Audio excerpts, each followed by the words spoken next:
Good morning Madhya Pradesh. मैं हूं आपके साथ राहुल सौमित्र। सबसे पहले देखेंगे इस वक्त की बड़ी खबरें यानी कि headlines. CM doctor Mohan Yadav आज विकसित भारत संकल्प को लेकर जनप्रतिनिधियों और कलेक्टर्स के साथ करेंगे बैठक। शाम 5 बजे पीएचक्यू में पुलिस अधिकारियों के साथ लेंगे मीटिंग। 18 दिसंबर से शुरू होगा मध्य प्रदेश विधानसभा का शीतकालीन सत्र। 21 दिसंबर तक चलेगी कार्यवाही। 16वीं विधानसभा के पहले सत्र को लेकर अधिसूचना जारी। मध्य प्रदेश विधानसभा सत्र से पहले हो सकता है मंत्रिमंडल का विस्तार। शीतकालीन सत्र की रणनीति को लेकर कल या परसों बीजेपी विधायकों की बैठक भी संभावित। झाबुआ में भीषण हादसा, वाहन का टायर फटने से 5 लोगों की डेथ, 2 घायल। कन्नौद इलाके में कलवरा और भिजवाड़ा के बीच हुआ हादसा। संसद सुरक्षा में चूक मामले में मास्टरमाइंड ललित झा ने किया सरेंडर। कोर्ट ने 4 आरोपियों को 7 दिन की रिमांड में भेजा। 8 सुरक्षाकर्मी भी सस्पेंड। राजस्थान में आज नई सरकार का शपथ ग्रहण समारोह। सीएम भजनलाल शर्मा और 2 डेप्यूटी चीफ मिनिस्टर लेंगे शपथ। प्रधानमंत्री मोदी, जगत प्रकाश नड्डा, अमित शाह समेत कई दिग्गज करेंगे शिरकत।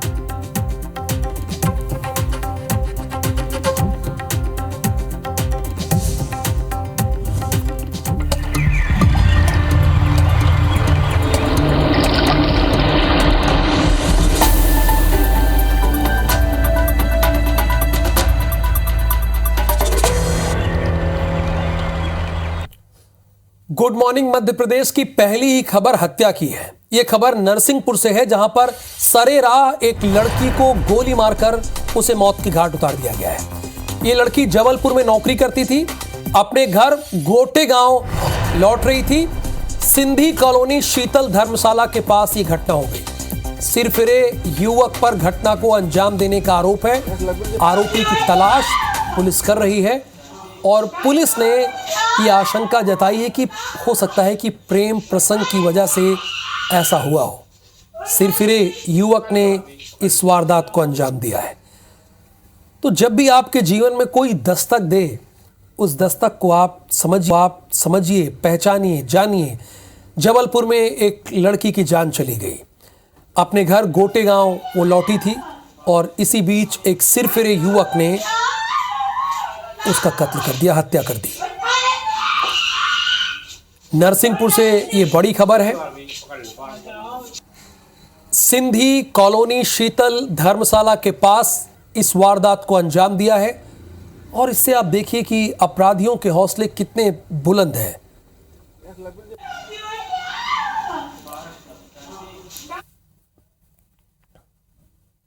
अगली बड़ी खबर ग्वालियर से है, जहां पर 2 गुटों में खूनी संघर्ष हुआ है। जमीन को लेकर विवाद हुआ है, जमकर लाठी डंडे चले हैं। पुलिस ने घायलों को हॉस्पिटल भेजा है। दोनों पक्षों के खिलाफ केस दर्ज किया गया है। हस्तिनापुर थाना क्षेत्र के भावरपुरा गांव की ये तस्वीरें हैं। 2 गुटों में खूनी संघर्ष हुआ है। 2 गुट थे, जमीन विवाद का मामला था और इसी बीच लाठी डंडे चल गए। और ग्वालियर चंबल में आपने इसके पहले भी इस तरह की खबरें देखी है, लेकिन ये बार बार जमीन विवाद का मामला सामने क्यों आता है, ये भी समझने की बात है। और क्या इन लोगों की बात तहसील में नहीं सुनी जाती है या इन लोगों ने कब्जा किया होता है, उसका विवाद रहता है। इस पर भी काम किया जा रहा है लगातार। फिलहाल पुलिस ने घायलों को हॉस्पिटल भेज दिया है।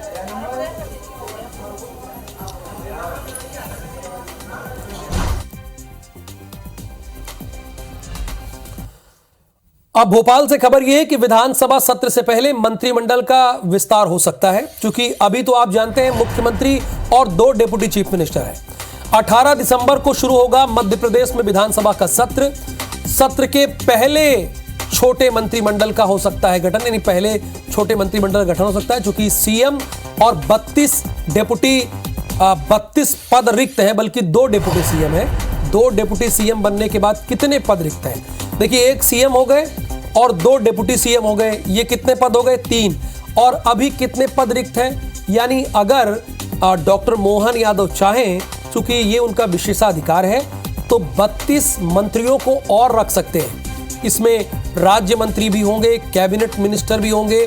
लेकिन संभावना ये है कि अभी ये बहुत ही छोटा मंत्रिमंडल विस्तार होगा सत्र से पहले, और ये भी संभावना है विधानसभा सत्र को लेकर रणनीति तैयार होगी। कल या परसों डॉक्टर मोहन यादव इस संबंध में एक बैठक ले सकते हैं। डॉक्टर मोहन यादव पुलिस अधिकारियों की भी बैठक लेंगे। शाम को 5 बजे पीएचक्यू में पुलिस अधिकारियों के साथ मीटिंग होगी। आप ये जानते हैं कि पुलिस की कसावट बहुत जरूरत है। सीएम ने आदतन अपराधियों की जमानत निरस्त करवाने का फैसला लिया था। सीएम की सख्ती का अब असर भी दिख रहा है। भोपाल पुलिस ने 12 अपराधियों को जिला बदर कर दिया। अभी तक जिन अपराधियों की आरती उतार रही थी भोपाल पुलिस, चलिए देर आई दुरुस्त आई, अब कम से कम जिला बदर हो गया। आप भाई, आप क्यों किसी के आदेश का इंतजार कर रहे थे? आपके पास भी तो कुछ राइट है। लेकिन ये लोग ना अधिकारियों की कई बार आरती उतारने लगते हैं। अब बताइए कहां से जिला बदर हो गए 12 अधिकारी? अगली बड़ी खबर का भी रुख कर लेते हैं। कलेक्टर्स की बैठक लेंगे मोहन यादव वीडियो कॉन्फ्रेंसिंग के जरिए। देखिए, पहले भी कलेक्टर की थी ब्रेकिंग, इसमें भी। पर आप सोच रहे होंगे इसमें क्या नया है? तो इसमें नया यह है कि विकसित भारत संकल्प यात्रा, अलग अलग बैठक है तो आपको अलग अलग खबर बतानी पड़ेगी, जिससे कंफ्यूजन की स्थिति ना बने। तो इसमें विकसित संकल्प यात्रा, जो कि देश के प्रधानमंत्री नरेंद्र मोदी का संकल्प है, उन्होंने एक संकल्प लिया है कि 2047 तक, अभी तो 23 चल रहा है और ये जाने वाला है 23-47 तक हमारा देश भारत विकसित राष्ट्र होगा। ये बड़े हम लोगों के लिए गर्व की बात है। सीएम यादव की सुरक्षा बढ़ा दी, सीएम डॉक्टर यादव की सुरक्षा बढ़ा दी गई है। अब इन्हें जेट प्लस की सिक्योरिटी मिलेगी। और आप जानते हैं जेट प्लस की सिक्योरिटी में 2 एसपी, 2 एएसपी, 4 डीएसपी के साथ साथ आपको बता दें कि 20 से ज्यादा एनएसजी के कमांडो रहेंगे। विशेष सुरक्षा बल के हथियारबंद जवानों की तैनाती रहेगी। अब इनके कारकेड में हम आपको बता दें कि तकरीबन 14 से 18 गाड़ियां रहेंगी और एम्बुलेंस तो पीछे चलेगी ही।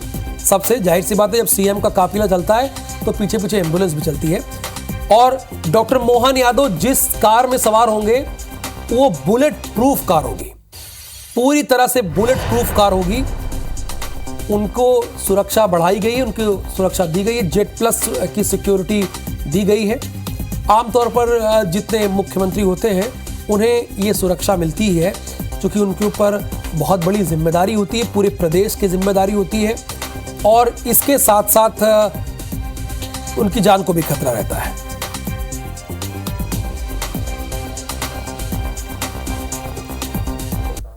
तो बैक टू बैक इतनी सारे हमने आपको खबरें बताई, 4 खबरें बताई, जो कि भोपाल से खबरें थी। हरप्रीत कौर रीन हमारे साथ जुड़ी हैं।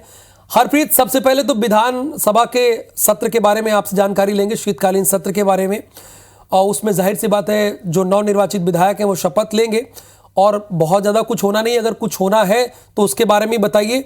और एक सबसे अहम बात जिस पर मध्य प्रदेश की जनता की निगाहें भी टिकी है कि क्या उसके पहले मंत्रिमंडल का विस्तार हो सकता है, क्योंकि अभी तो सीएम और 2 डिप्टी सीएम ही हैं।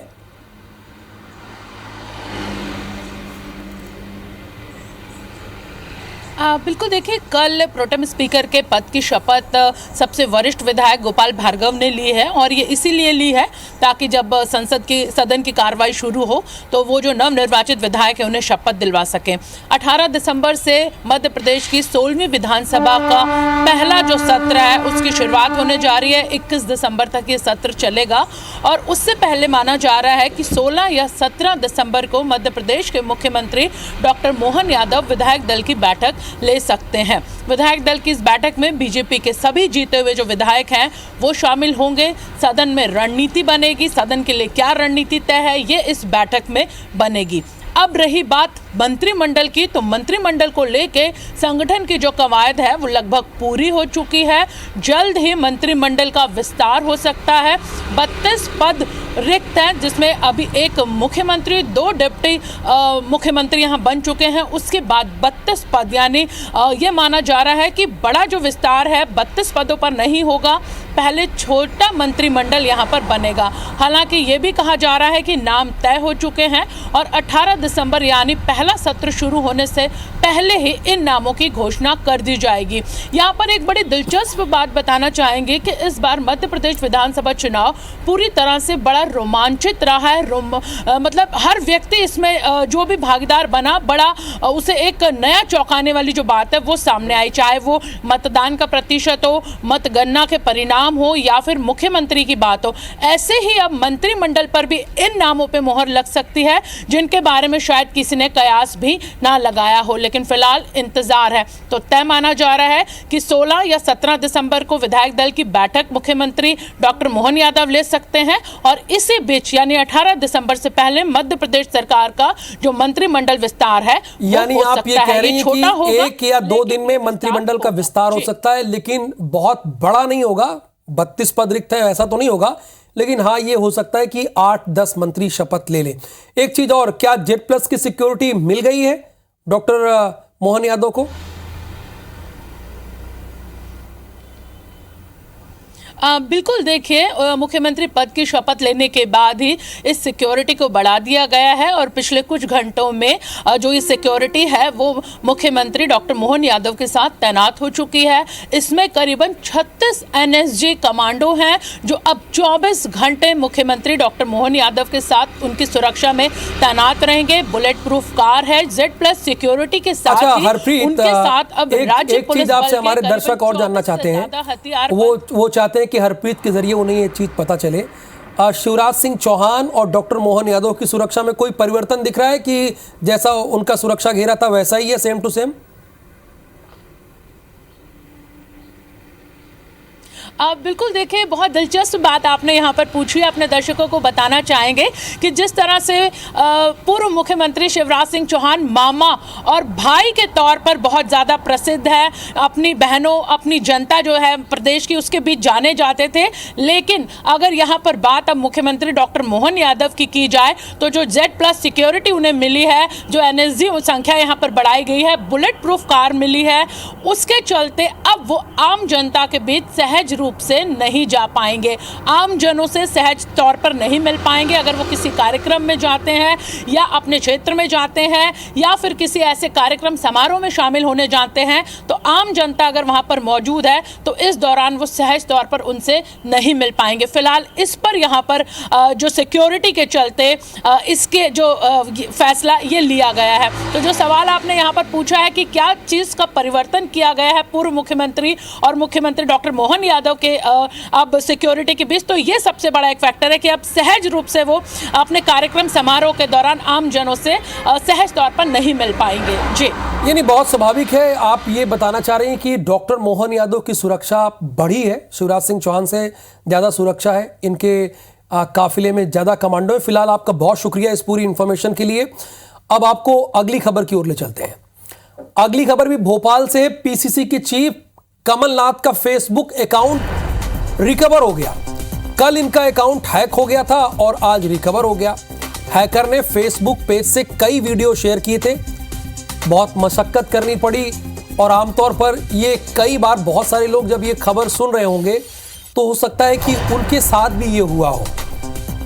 और ये देखिए आपके साथ हुआ होगा, लेकिन कमलनाथ के साथ भी हो गया, जो कि पूर्व में मुख्यमंत्री रहे हैं, केंद्रीय मंत्री रहे हैं और पीसीसी के चीफ है। उनका अकाउंट भी हैक हो जाता है। हैकर ने उनका अकाउंट हैक कर लिया था, लेकिन सवाल ये कि इस बाबत क्या कोई एफआईआर लिखाई गई थी, ये कैसे रिकवर हुआ है, कई बार ये भी बताना चाहिए।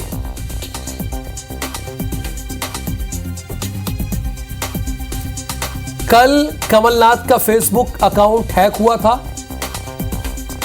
उसके बाद की कुछ तस्वीरें हम आपको दिखा रहे हैं, जब हैक हुआ था तब की तस्वीरें हैं। फिर उनके मीडिया एडवाइजर ने ये बात जानकारी दी। अब बात करेंगे एक और पूर्व मुख्यमंत्री की। बिल्कुल ठीक समझ रहे हैं, मैं शिवराज सिंह चौहान की बात कर रहा हूं।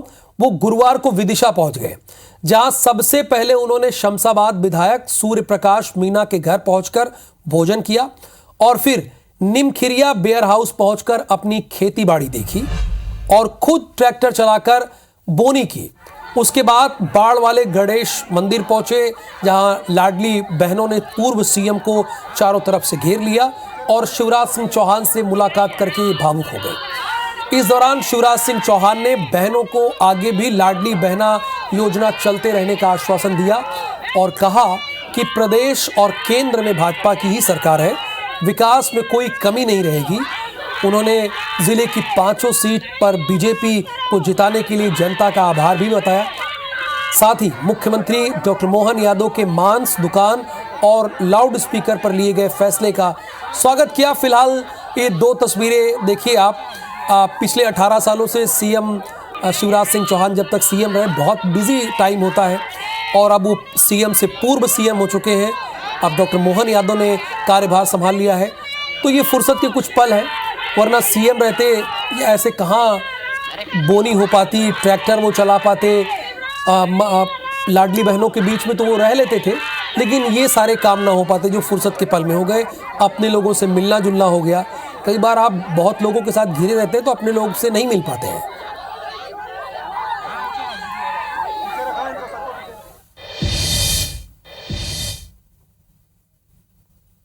जिले की जनता को प्रणाम करता हूं, उनका हृदय से आभार व्यक्त करता हूं। हमारे मुख्यमंत्री मोहन यादव जी और उनकी टीम और हमारे 5 विधायक मिलकर विदिशा के विकास में कोई कसर नहीं छोड़ेंगे और उसमें मैं भी सहयोगी होऊंगा।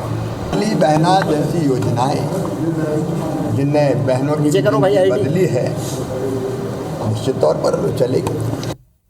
खबर दतिया से है। अज्ञात लोगों ने पिता और बेटे को गोली मारी है।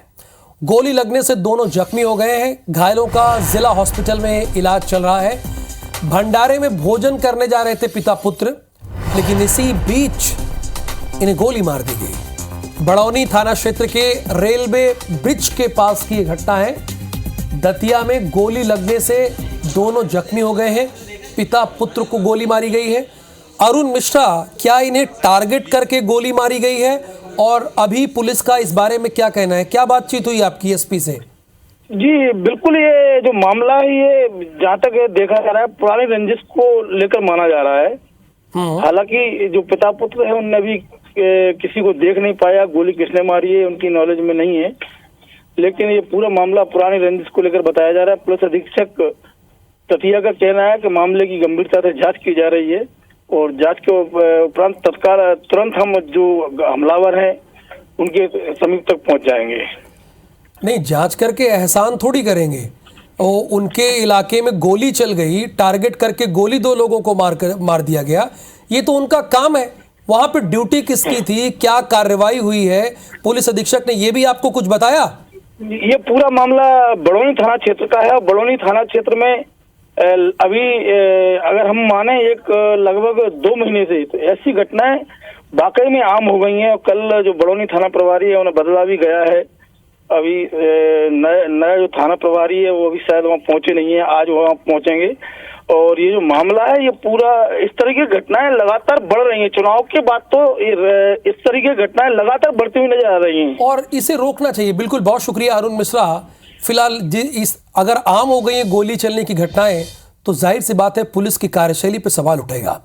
लेकिन भोपाल से खबर यह है कि पीएफआई के 22 सदस्यों को आजीवन कारावास हो सकता है। देशद्रोह के मामले में अब ये पूरी जिंदगी जेल की रोटी ही इन्हें खाना पड़ेगा और जेल की चक्की चलाना पड़ेगा। और ये भी जान लीजिए आप, यही नहीं, हो सकता है कि इन्हें मृत्युदंड भी दिया जाए, इसका भी प्रावधान है। कोर्ट ने पेश सबूतों को सही मान लिया है, जो कोर्ट में सबूत पेश किए गए। देखिए, कई बार इसीलिए होता है कि जब कोई प्रक्रिया एनआईए कर रही हो, पुलिस कर रही हो, तो बिना मतलब के राजनीति में नहीं पड़ना चाहिए, तुरंत कमेंट नहीं करना चाहिए। देखिए आज की स्थिति क्या है, कोर्ट ने सारे एविडेंस को सही माना है और अब ये है जो पीएफआई के मेंबर हैं ये लोग, इन्हें या तो आजीवन कारावास हो सकता है, यानी ये पूरी जिंदगी जेल की सलाखों के अंदर बिताएंगे और जेल की रोटी इनके नसीब में रहेगी, या इन्हें मृत्युदंड भी दिया सकता है। अब सोचिए, इसमें अगर जब इनको पकड़ा गया होगा, अगर एक भी पॉलिटिकल कमेंट आया होगा तो क्या उन नेताओं को आज शर्म नहीं आ रही होगी?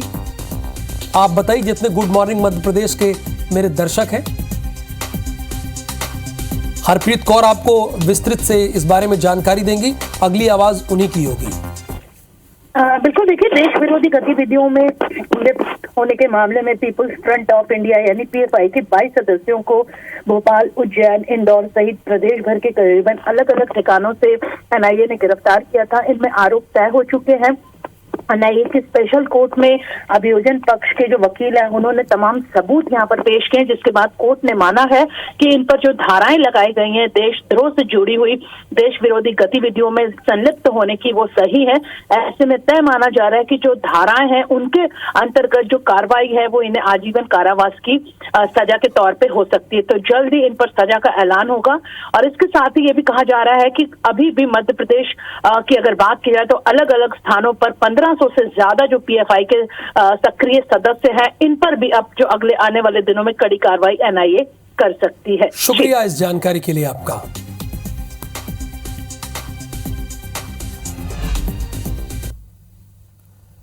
अब दनादन 10 खबरें देख लेते हैं। छत्तीसगढ़ में सरकार बदलते ही बुलडोजर वाली कार्रवाई शुरू हो गई। धमतरी शहर में नगर निगम ने अतिक्रमण पर बुलडोजर चलाने की कार्रवाई की। इस कार्रवाई में अतिक्रमणकारियों में हड़कंप मच गया। छत्तीसगढ़ स्वामी विवेकानंद तकनीकी विश्वविद्यालय से संबद्ध निजी महाविद्यालयों के टीचिंग स्टाफ की समस्याओं की सुनवाई के लिए ट्रिब्यूनल गठन करने के निर्देश हाईकोर्ट ने दिए हैं। पेंड्रा में महिला से शिक्षक ने दुष्कर्म की घटना को अंजाम दिया। मामले में पुलिस ने आरोपी शिक्षक के खिलाफ अपराध दर्ज कर लिया है। मामला पेंड्रा कोटमी चौकी का है। कोरबा समेत आसपास से चोरी करने के मामले में 6 आरोपियों को गिरफ्तार किया है। रायपुर में कटिंग करने वाले भी पुलिस ने गिरफ्तार किया है। बलरामपुर में युवती की लाश की गुत्थी पुलिस ने सुलझा ली है। मृतका के प्रेमी ने ही गाड़ी से कुचलकर उसकी हत्या की थी। बलरामपुर के कोसाबाड़ी में लापता 3 नाबालिग बच्चों को पुलिस टीम ने अंबिकापुर से बरामद कर लिया। पुलिस टीम ने सीसीटीवी फुटेज और मुखबिरों की मदद से बरामद कर उन्हें परिजनों को सौंप दिया। धमतरी पुलिस और साइबर सेल की टीम ने एक शातिर मोटरसाइकिल चोर को पकड़ने में कामयाबी हासिल की है। शौक पूरा करने के लिए मोटरसाइकिल चोरी करता था। घरों में चोरी करने वाले शातिर चोर को दुर्ग पुलिस ने गिरफ्तार किया है। इन 6 आरोपियों में से 2 महिलाएं भी हैं। पत्थलगांव में 3 हाथियों का उत्पात देखने को मिला है। 2 घरों को तोड़ा और अनाज को भी नुकसान पहुंचाया। ग्रामीण दहशत में है। शताब्दी समारोह वार्षिक उत्सव में शामिल होने के लिए बस्तर के 2000 से अधिक श्रद्धालु जगदलपुर से बनारस आध्यात्मिक यात्रा पर निकल रहे हैं। इस यात्रा के लिए जगदलपुर तक स्पेशल ट्रेन बुलाया गया है।